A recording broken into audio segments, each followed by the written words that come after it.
जीवन से जुड़ी बहुत ही महत्वपूर्ण बातें हुई अभी गुरुदेव भगवान के द्वारा। अभी न्यूज़ें नहीं आ रही, लेकिन हम जानते हैं अभी एक है धार्मिक गुरु हैं, सब लोग प्रार्थना कर रहे हैं उनके लिए कि बच जाएं, दरबार की भी शुभकामनाएं। लेकिन सूजन उत्पन्न हो गई शरीर मस्तिष्क में। अब सूजन को हटाने का उपाय डॉक्टर साहब के पास नहीं है। यहाँ से लेकर अमेरिका तक चलिए, कोई उपाय नहीं है कि आप सूजन हटा सकें।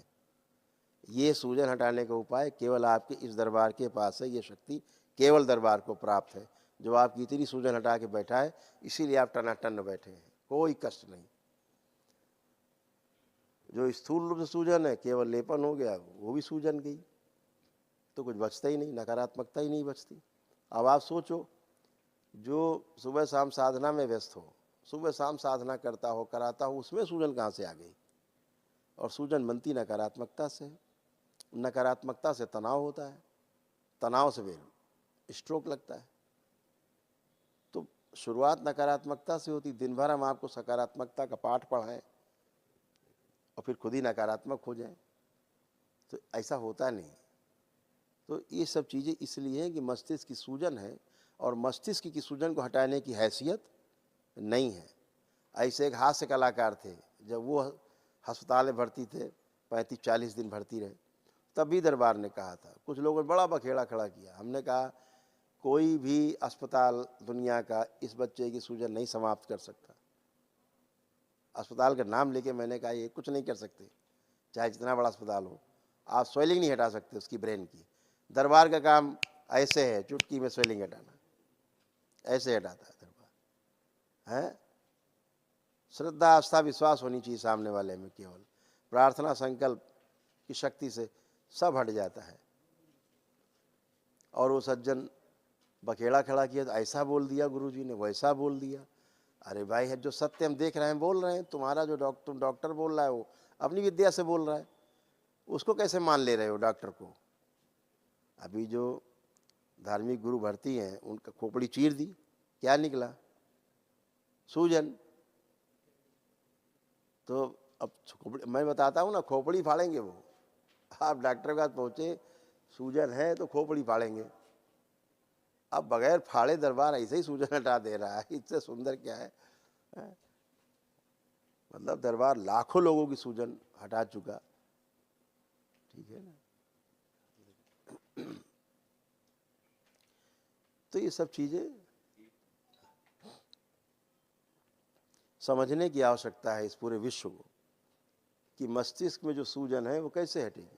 सूक्ष्म शरीरों में सूजन है मस्तिष्क के, जो सूक्ष्म शरीर के मस्तिष्क के, उन सूक्ष्म शरीरों के मस्तिष्क में, सूक्ष्म मस्तिष्क में स्वेलिंग है, वो कैसे हटाओगे? दरबार पहले वही हटाता है। जैसे वो प्रेशर हटता है, स्थूल का अपने आप प्रेशर कम होता है। एक ही दिन में डिप्रेशन खत्म होता है, आप सबका खत्म है। किसी को डिप्रेशन नहीं बचा, किसी को एंजाइटी डिसऑर्डर नहीं बची, किसी को कोई डिमेंशिया नहीं है, किसी की कोई भी सिजोफ्रेनिया नहीं, कोई भूत प्रेत की बीमारी किसी में थी तो नहीं बची। नकली भूत प्रेत की बीमारी, नाटक, पेशी वेशी सब खत्म। एक ही दिन में पेशी पेशा कट के खत्म हो जाता है। जिंदगी में पेशी नहीं आती, 25-50 साल से हिल रहे हैं, झुल रहे हैं, मैं चिल्ला रहे हैं, ये आ गए वो आ गए।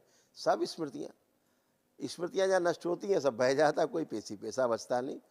रोज़ चले जा रहे लोग हाजिरी लगाने, मज़ारों में, दरगाहों में चले जा रहे, भागे प्रेत राज सरकार, कहाँ जा रहे हो? हाजिरी लगाने जा रहे, लग रहा कोई अदालत खुल गई है, हजार हाजिरी लगा रहे।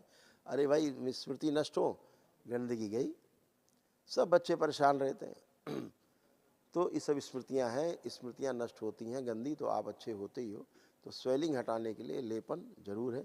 नहीं, स्वेलिंग का काम है ब्रेन स्ट्रोक देना, ब्रेन हेमरेज होना, हार्ट अटैक होना, कोमा में चले जाना, पैरालिसिस होना, बुखार से लेके कैंसर तक के रोग मस्तिष्क की सूजन के कारण उत्पन्न होते हैं। ये दरबार रोज चिल्ला चिल्ला के बताता है, लेकिन ये आधुनिक चिकित्सा विज्ञानियों के कान के भीतर जा नहीं रहा है। अंदर दिमाग में कहाँ, अभी कान ही में नहीं जा रहा उनके, अभी दिमाग में कहाँ जाएगा? इनसे पूछो भैया सूजन कहाँ से आ गई, तो डब्बा ही सब मुँह खोल देंगे, नहीं बता सकते। ये चाहे लंदन से पढ़ के आए हो, चाहे अमेरिका से, किताब एक ही उनकी, चाहे यहाँ पढ़ रहे हैं चाहे अमेरिका में पढ़ रहे हैं। वो जो MBBS होता है ना, या जो कोई डिग्री हो, चाहे इंजीनियरिंग कर रहा हो आदमी, हर जगह एक ही किताब होती है, मिलती जुलती। तो इनसे पूछो कैसे आ गई सूजन, तो बस सूजन है, मेरा खूब बातचीत होती रहती इन लोगों से कमरे में। बेचारे कमरे में बात कर पाते हैं, सार्वजनिक करने की हैसियत भी नहीं इनकी, ठीक है ना। तो दरबार कहता है ये सूजन समाप्त की जा सकती है, आपकी सूजन को समाप्त किया जा सकता है और आपको स्वस्थ किया जा सकता है। दरबार के पास ऐसा व्यवस्था है और आपने प्रार्थना संकल्प से ही आप अच्छे होते हैं। इसमें कोई बाहर से कोई कुछ नहीं कर रहा है, केवल आपका प्रार्थना, आपका संकल्प, आस्था, विश्वास और श्रद्धा, बस इतने की आवश्यकता है। इसमें कहीं कोई बाजीगरी नहीं है, कोई इसमें टोना टोटका नहीं है, कोई जादू टोना नहीं है, कोई छूमंतर नहीं है, कोई झाड़ फूक नहीं है। आपकी आस्था, विश्वास, श्रद्धा है ईश्वर के प्रति, भोलेनाथ और माँ के प्रति, और सीधा क्या, आप प्रार्थना और संकल्प, और आप अच्छे। दिन भर रोज होता है, यहाँ देखते ही हैं आप। तो ये सब चीज़ें आप ध्यान रखिएगा कि लेपन जरूर करें।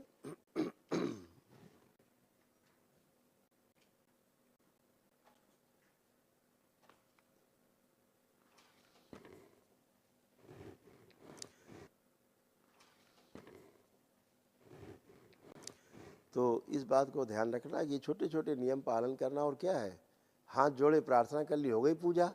उसके लिए कोई बड़े फूल पत्ती इकट्ठा करना हो, बड़ा कोई गंगा जल लाना हो, बहुत कोई सामग्री इकट्ठा करना रोज़ सवेरे, ऐसा नहीं है। वो तो एक वैदिक पूजन है, वो तो कभी कभी होता है। ब्राह्मण देवताओं से करवाइए, सब सर्वश्रेष्ठ है।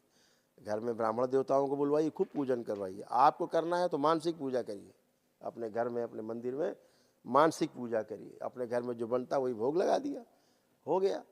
अब उसके लिए बहुत ज़्यादा टटरम करने की आवश्यकता आपको नहीं है। भगवान, देवी देवता आपके फूल पत्ती और आपके भोजन के भूखे नहीं है, आपके भाव के भूखे हैं, है ना। आपकी आस्था, विश्वास, आपकी श्रद्धा के भूखे, आपके भाव के ही भूखे। इतना ही चाहिए उनको, भाव से ही चलता है। पूजन कराना हो कोई वैदिक तो ब्राह्मण देवताओं को बुला के ही कराना चाहिए अपने घर में, ताकि वैदिक रूप से वो आपका पूजन पाठ करा सकें। वो तब करना चाहिए, एक एक चीज़ रख करके, ध्यान रखो। बाकी जो दरबार ने आपको खूब छूट दे रखी, प्रार्थना करो, संकल्प करो, हाथ जोड़ लिए, हो गई पूजा पाठ। भोलेनाथ को क्या चाहिए, कोई शिवालय हो, एक लोटा जल चढ़ा दीजिए, एक लोटा जल में प्रसन्न, काम खत्म, और कुछ चाहिए नहीं। इतना ही तो करना है। माँ तो हाथ जोड़ के प्रसन्न हो जाती। माँ तो माँ से लगा लीजिए, अपनी माँ से, चाहे ये माँ, चाहे ये माँ, चाहे पूरी हमारी सबकी माँ, केवल एक बार माँ के आंचल में छुप जाइए, हो गया काम, पूरा हो गया। माँ को कुछ चाहिए नहीं, चरणों में गए और माँ ने स्वीकारा आपको। माँ तो देख के ही उसको लाड़ प्यार अंदर उमड़ने लगता है, बच्चे को देख के। तो वहाँ तो कुछ नहीं चाहिए। तो सब कुछ श्रद्धा, आस्था, विश्वास से होता है, उसी से आप कर पाएंगे, उसी सब होता है। सब अच्छे हैं और आप अच्छे रहेंगे। दरबार ने भी आपके तमाम ज़मीन जायदाद से संबंधित जो गंदगी थी नष्ट की। ज़मीन जायदाद में क्या होता है कि जो भी आपके पास ज़मीन जायदाद आपसे जुड़ी है, चाहे वो किराए की ले रखी हो आपने, चाहे स्वयं की हो, चाहे पुश्तैनी, आपका भाव उससे जुड़ा रहता है कि मेरा है। किराए का है तब भी लगता है मेरा घर है, एक भाव रहता है। वो आपके भाव शरीर से जुड़ जाती है संपत्ति, और वहाँ से संबंधित जितनी भी अच्छी या बुरी चीज़ें हैं, गुण दोष दोनों आपसे जुड़ जाते हैं। और वो गुण दोष आपसे जुड़े तो गुण तो ठीक है, अगर दोष जुड़ गए तो फिर आपको कष्ट होना शुरू होते हैं। उसके लिए दरबार ने अभी संकल्प करा के तमाम नष्टीकरण किया है। उसको स्थायी रूप से नष्टीकरण के लिए दरबार से एक सिद्ध हवन ले जाना और वहाँ कर देना है। कैसे, पहले हवन करने के पहले अपनी लिस्ट बना लो, जो भी संपत्ति आपके पास है, प्रार्थना कर लो, अब हमारी ये संपत्ति यहाँ, ये संपत्ति यहाँ, ये यहाँ, ये यहाँ, ये किराए की है, ये स्वयं की है, पुश्तैनी है। बाबा यहाँ जो भी रोग दोष है, जो भी गंदगी है, इसी हवन में नष्ट कर दी जाए। और इसके पश्चात हवन में उसमें अग्नि दे दी। इतने काम करना है, सदा सदा के लिए नष्ट। कभी जीवन में कोई नई संपत्ति बनाए, वाहन लें तो आप दरबार से सिद्ध हवन जरूर मंगाएं और कर दें कि वाह भाई हमने नई संपत्ति ली है या वाहन लिया है, जो इसमें गंदगी दोष हो इसी में नष्ट कर दिया जाए। हवन कर दिया, काम खत्म, उसमें गंदगी नष्ट, आप में कोई कष्ट ही बाहर से नहीं आएंगे। तो ये छोटी छोटी चीज़ें इनको ध्यान रखना है। बाकी अब आप में कोई कष्ट बाकी नहीं। सारे जॉइंट पेन होते थे, जोड़ जोड़ में दर्द थे, रोमेटिक आर्थराइटिस तो वो भी सब खत्म हो गए। उठना बैठना मुश्किल था, चलना फिरना मुश्किल थी इसके थे, सब टनाटन बच्चों की तरह हो गए। कमर के कष्ट गए, जो सर्जरी कराने जा रहे थे कमर की कोई आवश्यकता नहीं। अब आप झुक करके ज़मीन छू सकते हैं, चल फिर सकते हैं, उठ बैठ सकते हैं, एकदम बच्चों की तरह शरीर हो गया है, सब कुछ अच्छे, रोग दोष कोई बचा नहीं। सर्वाइकल स्पॉन्डिलाइटिस से लेकर लंबर स्पॉन्डिलाइटिस तक, डोर्सल के सारे जितने भी कष्ट हैं वो सारे, जितने डिजनरेटिव चेंजेस उसके कष्ट थे वो भी सब आपके चले गए। बुद्धि बंदी रहना, काम नहीं कर पाना, समय पे निर्णय नहीं ले पाना, ये सभी चीज़ें नष्ट हो गई। लो कॉन्फिडेंस रहता था, सबका हाई है बिल्कुल कॉन्फिडेंस, बच्चों का भी कॉन्फिडेंस बहुत हाई है। अब आप सबको लग रहा है हमें जीवन अपना खूब काम करना है, खूब आगे बढ़ना है, इतना आत्मविश्वास दरबार ने आप सबको दिया है। बच्चे जो मोबाइल देखते थे अनावश्यक, इनकी मोबाइल देखने की स्मृतियाँ नष्ट कर दी गई अनावश्यक। ये बच्चों को मोबाइल आप देंगे, आपका मोबाइल बच्चे फेंक देंगे। जितने बच्चे यहाँ बैठे हैं मोबाइल उनको दे के देखिए, ये मोबाइल छुएंगे भी नहीं, इनके अंदर से। दरबार का ऑफिशियल चैनल करौली सरकार ईश्वरीय चिकित्सा विज्ञान केंद्र चैनल को जरूर सब्सक्राइब करें। नमः शिवाय।